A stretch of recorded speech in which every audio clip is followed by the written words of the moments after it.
Bonjour à tous et bienvenue sur la chaîne. J'ai acheté un magnifique processeur Ryzen 5 avec une jolie carte mère. Le tout était compatible, je vais vous montrer tout à l'heure. Et pourtant le PC ne démarre pas. Un cas d'école super intéressant qu'on va voir tout de suite ensemble maintenant.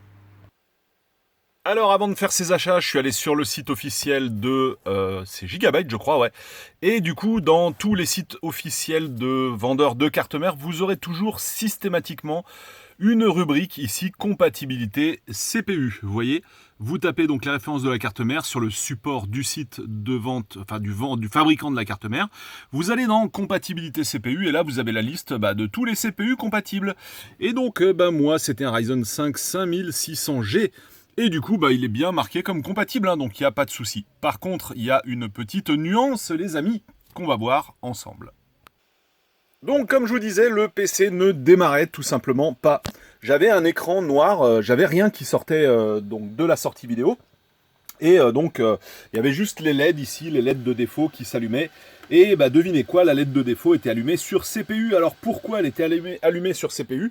Eh bien tout simplement parce que la carte mère n'était pas compatible. Alors comment je fais, du coup vous allez me dire, comment je fais pour avoir cette image sur l'écran? Puisque vous voyez ici, regardez, vous avez la version du BIOS sortie de la boîte, qui est la F52. Et si vous vous souvenez tout à l'heure, eh bien le BIOS minimum c'était F61. Et oui, c'est pour ça que mon PC ne démarrait pas, parce que la version du BIOS de la carte mère sortie de la boîte était trop ancien pour mon Ryzen 5600G. Donc du coup, on pouvait pas, la machine ne pouvait pas démarrer. Alors vous allez me dire, comment j'ai fait pour la démarrer? Comment on fait là actuellement pour avoir une image à l'écran? Eh bien c'est simple en fait, il y a un deuxième PC dans l'équation.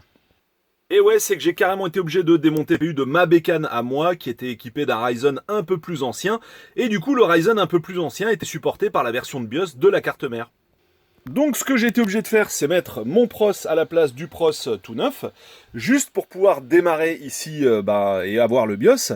Et grâce au BIOS, qu'est-ce que je vais pouvoir faire? Avec une jolie petite clé USB, je vais pouvoir flasher le BIOS de la carte mère, de ma carte mère toute neuve, ce qui va lui permettre cette fois de pouvoir reconnaître le tout nouveau pros qui est ici. Voilà. Donc du coup, une fois que j'aurai flashé la carte mère, je vais pouvoir enlever mon vieux Ryzen, le remettre dans mon PC à moi, et puis remettre le Ryzen tout neuf, le positionner sur la carte mère et redémarrer, enfin démarrer l'ordi avec le nouveau pros. Et cette fois, ça fonctionnera quand je serai passé du BIOS F52 au BIOS F61. Alors là, en l'occurrence, j'ai même un BIOS au-dessus du F61, donc évidemment, ça supportera toujours qui peut le plus, peut le moins. Donc, ceci pour dire, c'est un cas qui peut vous arriver, vous achetez votre carte mère et votre pros. Avant ça, vous vous assurez sur le site du fabricant que votre pros est bien compatible avec la carte mère. Et ça suffit pas. Parce que ce que vous ne savez pas, c'est quelle est la version du BIOS qui équipe la carte mère qu'on va vous envoyer.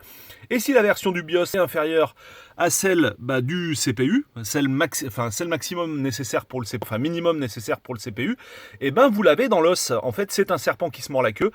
Vous allez être obligé de vous procurer un vieux Ryzen pour pouvoir juste flasher la carte mère et après pouvoir remettre votre Ryzen 9. Et oui, ça c'est les aléas et les aventures de l'informatique. Donc c'est un cas de figure qui est fréquent, surtout peut-être avec la carte mère AMD où il change assez rarement le socket. Et si ça m'est arrivé à moi plusieurs fois, ça peut vous arriver à vous. Dans ce cas-là, j'ai envie de dire, il n'y a pas grand-chose à faire. Soit vous vous trouvez un vieux CPU avec un pote qui peut vous le prêter juste pour flasher votre carte mère et qu'elle devienne compatible avec le nouveau. Soit vous renvoyez la carte mère et puis vous en reprenez une nouvelle qui a, on l'espère, un BIOS plus récent. Parce qu'encore une fois, cette information n'est indiquée nulle part. On ne peut pas savoir quelle est la version du BIOS qui équipe la carte mère qu'on se fait livrer. Voilà.